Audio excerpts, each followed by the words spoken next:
Okay, welcome back. Cara lelaki approach wanita mengikut Islam. Okey, silakan Zati. Teruskan, Okay, tafadhol. bismillahirrahmanirrahim. Ahlan wa sahlan kepada semua yang kembali pada live kita pada petang ini bersama.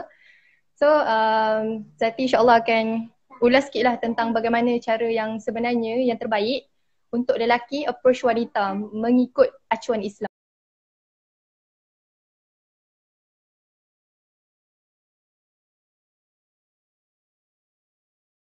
Cara lelaki approach wanita mengikut Islam.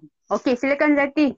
Teruskan, Okay, tafadhol. bismillahirrahmanirrahim. Ahlan wa sahlan kepada semua yang kembali pada live kita pada petang ini bersama. So, Zati insyaAllah akan ulas sikit lah tentang bagaimana cara yang sebenarnya yang terbaik untuk lelaki approach wanita mengikut acuan Islam. Okay. So, ada kadang-kadang orang rasa macam mustahil untuk kita kenal pasangan kita tanpa kita couple. Tanpa kita berhubungan dengan dia, keluar berdua kan, dating dan sebagainya. Okay, so ada kat sini yang lelaki-lelaki yang sedang mendengar mungkin Zati nak bagi nasihat lah, nasihat Okay, kalau contoh kalau betul-betul anda sayang kepada seorang perempuan tu, please jangan sesekali mengotori kehormatan dia. Jangan sesekali menodai maruahnya. Please, kalau betul sayang, jagalah diri dia dalam cara yang paling mulia, dekatilah diri dia dalam cara yang paling baik. Okay, that's the point. Nasihat yang Zati nak sampaikan pada para lelaki yang sedang tengok live ni lah. Kalau kita, yang kedua, kan bagi yang tadi Zati kata kan, boleh ke kita nak kenal pasangan kita tanpa perlu couple, tanpa perlu dating, tanpa perlu untuk keluar berduaan? Sebenarnya boleh. Nanti Zati ajar macam mana. Okay, perkara yang Zati nak bagi tahu sebenarnya, apa yang korang tengok apa yang korang tengok dekat pasangan korang, yang mungkin yang fodos yang tengah ada yang sedang berkapal sekarang yang sedang dengar, apa yang sedang korang jalani sekarang ni sebenarnya adalah fake semata. Fake ni adalah maksudnya hanyalah lakonan. Korang tak akan betul-betul kenal diri dia selagi mana betul-betul belum kahwin. Hakikatnya kita hanya akan kenal pasangan kita tu hanya bila betul-betul dah kahwin. Sebelum kahwin tu ada cara-cara yang macam mana kita boleh nak kenal, tapi dengan cara dating, dengan cara couple tu semua sebenarnya tak menjamin pun untuk kita betul-betul kenal diri dia. Sebab apa yang hakikatnya dia nak tunjukkan pada kita semua adalah lakonan. Sebab contoh kalau kita kan makan sorang-sorang kat rumah, kita makan bukan main gelojoh kan lah lagi, tapi bila datang main makan sama-sama berdua, tiba-tiba jadi tersipu-sipu malu, makan sopan sangat. Kan lakonan tu, betul tak? Ni contoh yang paling basic Zati bagi contoh. Contoh lakonan lagi. Dia tiba-tiba dia ada call, okay jangan lupa tahajud, contoh kan bangun coy, ni yang macam contoh ala-ala Islamik sikit lah kan. Hakikatnya waktu tu dia call, lepas tu dia tidur, sambung tidur balik, kita tak tahu, wallahualam. Cuma nak cerita kat sini Itulah kan kalau kiranya main point kat sini nak kena sedar, segala hubungan sebelum nikah semua adalah lakonan. Jangan kita truly trust 100%. Okay, itu yang kedua. Okay, yang ketiga, cara bagaimana kita nak kenal orang yang kita nak khidbah, orang yang kita nak nikahi. So sebenarnya kita boleh tengok daripada sejarah sahabat-sahabat macam mana Rasulullah sendiri kan, bagaimana Rasulullah bertemu dengan Siti Khadijah. Kalau kita tengok Sayyidina Khadijah yang melamar Rasulullah, yang mengkhidbah Rasulullah. Sayyidina Khadijah yang kalau kita tengok cara bagaimana Sayyidina Khadijah sangat mulia. Dia gunakan pengantara. Siapa pengantaranya? lupa. Tiba-tiba tak ingat nama dia. Siapa yang Maisarah? Tadi baru je tengok video pasal tu. Kalau yang ingat nama kat sini nanti boleh mention. Tiba-tiba blank. Okay, so kalau kita tengok kan, cara Sayyidina Khadijah dekati Rasulullah digunakan pengantara orang tengah. So dekat sini kita nampak cara yang sangat orang kata beradab, berakhlak. Kita tahu perempuan penuh dengan sifat malu kan, malu menjadi mahkota diri. So dengan gunakan pengantara ni ada dah lebih terjaga dan terbaiklah orang kata. Lepas tu kalau kita tengok pula bagaimana pula Sayyidina Ali bertemu dengan Sayyidina Fatimah. Kalau kita tengok sejarahnya, Sayyidina Ali dengan Sayyidina Fatimah ni dah kenal daripada kanak-kanak lagi, zaman kanak-kanak lagi. Dan hakikatnya mereka berdua sebenarnya saling memendam perasaan sampailah sampailah nikah mereka bersama kan. Barulah dia orang tahu, oh rupanya dari kecil lagi, daripada dulu lagi, zaman muda-mudi lagi yang sebenarnya Sayyidatina Fatimah ni dah memendam rasa pada Sayyidina Ali. So diorang dengan orang kata dengan doa, dengan berkat doa diorang betul-betul jaga diri diorang, akhirnya mereka dijodohkan oleh Allah. Lepas kita tengok lagi kisah bagaimana Nabi Yusuf dengan Zulaika kan, yang pada asalnya Zulaika nak menodai Nabi Yusuf, tapi akhirnya Nabi Yusuf berkat imannya dapat lindung diri dia, dapat lindung maruah diri dia daripada inilah terjerumus ke zina. Tapi akhirnya kemudian Zulaika dia fix diri dia balik, dia perbaiki diri dia balik sehingga dia menjadi wanita yang baik. Dan akhirnya mereka pun Allah jodohkan mereka bersama. So maksudnya kat sini tak ada pun orang kata mustahil lah kalau contoh kita rasa diri kita tak baik. So kita tak boleh nak dapatkan pasangan yang baik. Sebenarnya boleh. Semua boleh jadi ada proses. Semua manusia ada proses dan ada perubahan. Mungkin dulu tak baik tapi sekarang jadi lebih baik. So kita boleh nak, so kita masih ada kesempatan. Selagi mana ada kesempatan, perbaiki diri sebaiknya untuk kita dapatkan pasangan yang baik. Macam kita boleh ambil kisah pada kisah Zulaika lah tadi kan. Dengar tak? Ada yang cakap lelaki yang baik untuk lelaki yang baik. Boleh macam Okay, lepas tu pertama kat sini kan, Islam ajar sebenarnya ada konsep taqdim. Kalau orang Melayu panggil merisik. Sebelum pergi taqdim, kena ada istikharah. Istikharah, yang ini kita contohlah ada contoh fa. Nak fa ke? Tak naklah orang lain pula. Contoh siapa Ali.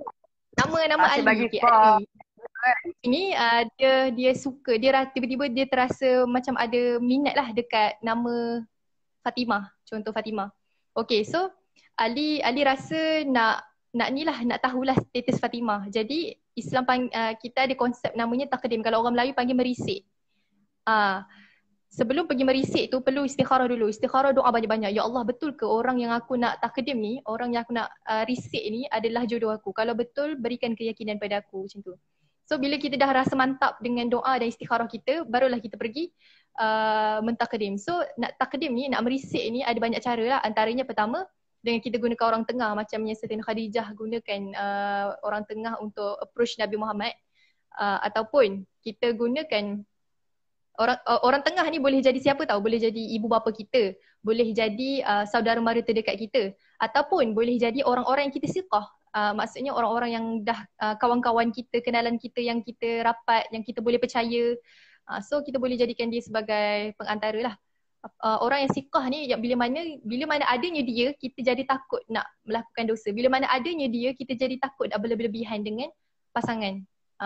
Ni yang kita panggil sebagai orang yang siqah. So yang dipercayai. Kemudian cara yang kedua adalah dengan approach diri kita sendirilah yang approach perempuan tu, tapi dengan cara in the best way lah.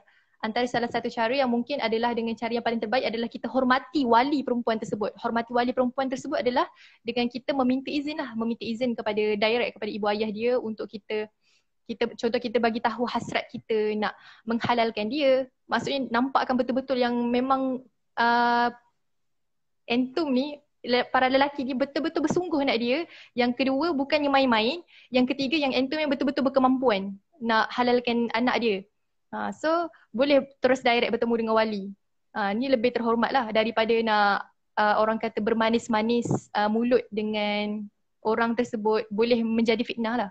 Menjadi fitnah dan bahkan menjadi peluang kepada syaitan untuk orang kata menjerumuskan kita kepada perkara-perkara dosa. So kita nak elak benda-benda ni kalau boleh guna ni lah. Pertama guna pengantara, kedua hormati walinya.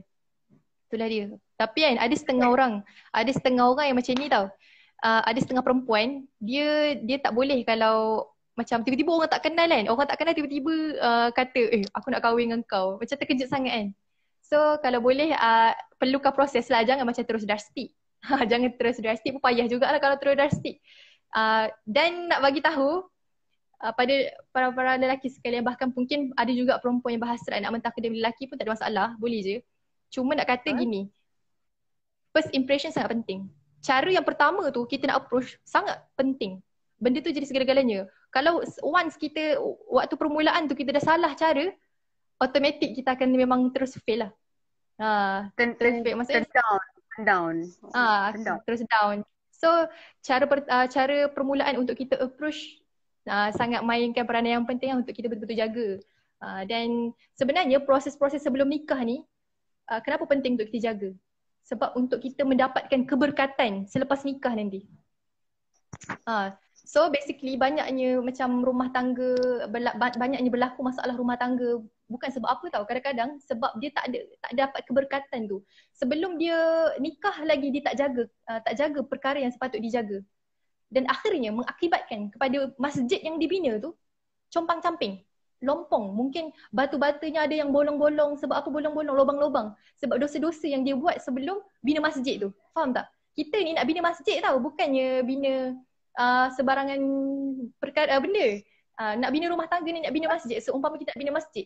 Jadi kita perlukan batu-batu yang terbaik. Kita perlukan simen-simen yang terbaik. Untuk kita bentuk masjid tu, kita perlukan kubah yang betul-betul cantik.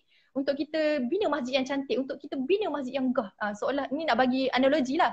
So cuba kita bayangkan kalau kita gunakan bahan-bahan yang tak baik. Contoh macam batu-batu yang rosak-rosak, simen pun ada yang tak cukup. Akhirnya akan mengakibatkan apa? Masjid tu runtuh. Jadi kita tak nak masjid runtuh. Jadi sebelum nak bina masjid tu lagi, kita dah kena sediakan bahan-bahan yang baik. Macam tu juga kita nak kahwin, kita nak nikah. Sebelum ke alam nikah tu lagi, sebelum kita nak kahwin tu lagi, kita dah kena jaga dah perkara-perkara tersebut. Dari proses nak takdim, dari proses istikharah, dari proses nak ta'aruf, semua kita kena jaga dengan baik. Untuk kita mendapatkan lagi orang kata apa? Keberkatan alam pada selepas perkahwinan nanti, gitulah. So basically lepas kita dah istikharah, lepas kita dah doa, kita dah takdim. Okay, so dalam sesi takdim ni maksud merisik. Waktu kita merisik ni, kita nak tahu, main point takdim adalah untuk kita tahu status orang tu. Dah berpunya ke belum? Faham tak kat sini? Tak lebih daripada tu. Ni takdim, proses yang pertama, kita nak tahu status orang yang kita nak takdim tu. Dia dah berpunya ke belum? Pertama, kalau dia jawab dia dah berpunya, please terus, tak payah pergi step yang seterusnya. Tak payah pergi step yang seterusnya, just terus stop, redha dan terimalah hakikat dia jodoh orang lain. Tak perlu lagi kita nak usaha. Kena berlapang dada, kena redha. Walaupun kita memang betul-betul lah suka gila kat dia ni, tapi nak buat macam mana kan? So janganlah ganggu jodoh orang. Kita bunga bukan sekuntum, move on. Okay? Okay, seterusnya. Kalaulah perempuan tu jawab dia belum berpunya, okay, tu ada peluang lagi lah, ada chance untuk pergi ke step seterusnya. Kalau perempuan tu cakap dia belum berpunya, dia masih available, dia masih single, boleh pergi ke step seterusnya. Itu step apa? Step ta'aruf. Ta'aruf. So macam kalau orang yang dia tak tahu bagaimana cara Islam ajar, dia akan buat cara apa? Dating. Dia akan buat cara dating, dia akan pergi orang kata bermesraan berlulu, berkhalwat dan sebagainya, perkara-perkara yang sebenarnya tak boleh pun, yang akan menjerumus kita kepada zina. So ta'aruf dalam Islam ni macam mana? Okay, so Zati ada nak recommend lah berbagai cara ta'aruf. Pertama, ta'aruf yang terbaik sebenarnya adalah dengan kita tabayun diri pasangan. Tabayun ni maksudnya siasat. Siasat ni dengan cara kita boleh bertanya kepada orang-orang yang siqah, orang-orang yang terpercaya, orang-orang yang betul-betul rapat dengan diri pasangan, orang-orang yang betul rapat dengan diri pasangan. Contoh paling terdekat ibu bapa dia, ataupun kawan baik dia, ataupun adik-beradik dia, kan? So kita tanya pada orang-orang yang kenal, betul-betul kenal dia, kita tanya peribadi dia ni macam mana, apa buruk dia, apa baik dia. So kita kontrakan dengan diri kita balik. Kebaikan dia tu boleh tak melengkapi kekurangan aku? Kekurangan aku ni boleh tak melengkapi kebaikan yang dia ada? So kita ni bila nak berumah tangga, kalau boleh kita bukannya cari yang orang kata macam ni paling perfect. Sebab memang kita kalau nak mengharapkan kesempurnaan, tak ada orang yang sempurna. Tak ada orang yang sempurna. Kalau boleh kita carilah orang yang mampu menyempurnakan kita. Faham? So dari neraca tu lah, pertama tabayun sangat penting lah. Selidik diri orang tu. Macam Rasulullah sendiri pun pernah sahabat dia nak nikah. Lepas tu Rasulullah tanya dia, engkau dah pernah tengok dia belum? Nazar, melihat. Kau dah pernah nazar dia belum? Dah pernah tengok dia belum? Lepas tu sahabat kata belum. Pergilah tengok. Rasulullah sendiri kata suruh pergi tengok. Waktu Inilah waktu kita nak ta'aruf, waktu kita boleh nazar, waktu kita boleh melihat calon pasangan kita. Sebab kenapa? Sebab mungkin ada dengan melihat tu mampu untuk mendatangkan orang kata ketenangan dalam jiwa ataupun orang kata apa ni nama macam keredaan lah dalam hati. Sebab contoh kita ni macam ni basically orang yang jodoh kita tu kita akan rasa senang tau bila kita lihat dia. Kita akan rasa tenang tengok dia. Walaupun dah pada pandangan mata orang lain dia ni tak cantik langsung pun. Tapi dalam pandangan kita tengok dia lah yang paling cantik. Sebab itulah yang maksudnya ketenangan yang memang Allah dah bagi pada kita. Sebab pasangan ni sebenarnya boleh kata kita akan rasa tenteram tau. Kita akan rasa tenteram automatik. Benda tu akan datang. So kita boleh find out dengan kita berfatwa pada hati kita macam tu. So kita kena ada maksud kat sini yang Elia nak tekankan, Zati nak tekankan adalah berkenaan dengan konsep nazar, tabayyun, selidik pasangan yang kita nak kahwini tu. Okay, lepas kita dah dapat maklumat semua tentang dia, kita bolehlah pergi ke proses proses kita istikharah lagi. Kita istikharah berdoa lagi untuk lanjutkan ke tahap proses yang seterusnya, iaitu proses khitbah, nak bertunang. Okay. So bila kita dah betul-betul mantap, kita rasa memang dia ni mungkin insya-Allah dengan aku bersama dengan dia mampu untuk menambahkan lagi ketakwaan aku kepada Allah. Bila mana aku bersama dengan dia mampu untuk melengkapi kekurangan yang aku ada dan mampu untuk membantu aku dalam kerangka aku taat kepada Allah, maka insya-Allah ini adalah jodoh yang baik. Okay. So boleh pergi ke step yang seterusnya, iaitu proses khitbah. Khitbah ni maksudnya bertunang lah. Kita bertunang, lepas tu bertunang ni kalau boleh tak payah lama-lama. Lepas tu kita pergi ke nikah. Dan dalam pertunangan ni adalah orang kata macam ujian yang paling besar lah sebenarnya. Dalam kadang-kadang orang yang bertunang ni macam diuji macam-macam. Macam contoh, waktu ni lah syaitan akan menghasut pada mata dia untuk lihat yang buruk-buruk dalam diri pasangan dia. Contoh, dia akan nampak macam orang lain semua jauh lebih baik daripada pasangan yang dia nak kahwin. Waktu tu kenapa? Sebab syaitan akan berusaha menghias benda-benda yang tak baik pada diri pasangan. Sebab dia kalau boleh tak nak pun perkahwinan ni terjadi. Syaitan sebenarnya dia sangat sengsara, dia sangat rasa orang kata marah bila mana seorang lelaki dan seorang perempuan bernikah. Waktu pernikahan akad tu kan, aku nikahkan di kau. Waktu tu memang menangis-nangis syaitan, serius. Arash memang subhanallah, memang menangis-nangis syaitan. Sebab itulah kalau boleh sebelum nak nikah tu lagi mereka syaitan dah akan menguji macam-macam lah untuk nampakkan pada diri pasangan tu benda-benda yang buruk lah. That's why lah orang kata ujian pertunangan ni dahsyat. So for those yang mungkin tengah tengok sekarang ni yang tengah bertunang dah kan, yang dah bertunang dengan orang, so sentiasa kalau boleh sangka baik, banyakkan berdoa dan kerapkan istikharah. Kalau boleh lazimi istikharah sebaiknya. Lepas tu akhirnya insya-Allah barulah ke nikah, kahwin insya-Allah. Apa dia? Zati, bila Zati nak buat syaitan menangis pula?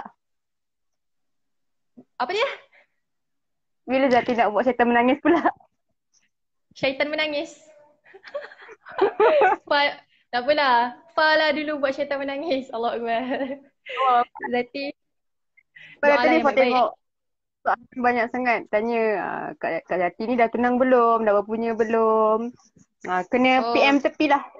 DM tepi. Tanyalah dia secara sebab dia kata kalau bertunang tu kena rahsiakan. Betul. Kalau kahwin hebahkan. Buat apa kita nak hebah-hebahkan? Kan nanti kan kalau tak jadi kita sendiri yang malu, betul tak? Betul. Jadi macam itulah. Nak tahu PM sendiri. Kalau PM sendiri, kalau takut tanya Zati ni kan, takut digigit ke, tanya Kak Fa, ada ke belum ke tak ada ke belum. InsyaAllah. Kami boleh tahu. Salam dari Malaysia. Terima kasih sebab sudi join live kami. Dan tadi pun papasan ada ramai juga yang mungkin ada bagi bantu kita poin-poin yang jawab mungkin persoalan yang kita terblur kan. So okay. Nenek tengok kat belakang tadi. Ada tak perasan.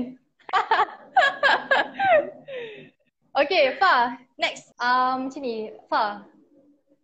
Kita mungkin kena sambung lah part 3, part yang ketiga. Kita akan discuss dengan lebih dalam lah benda ni dengan lebih, orang kata lebih jauh.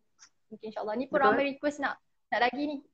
Nantikan kami punya posting lah untuk sambungan kita You Are The Chosen One 3, part 3 insyaAllah. So konklusinya pada petang ni banyak kita ada sentuh bab tabaruj, kita ada sentuh bab nama apa, tentang berharap pada Allah, berharap pada manusia. Kita ada sentuh tentang pasal cinta. Kita ada sentuh tentang bagaimana cara Islam ajar untuk orang kata approach perempuan, wanita dengan cara Islam. Lepas tu untuk yang akan datang, Fa kata soalannya lebih panas lagi. Kita tak tahu sejauh mana panasnya. Dan segala yang baik itu datang daripada Allah. Segala yang buruk tu datang daripada khilaf zati sendiri.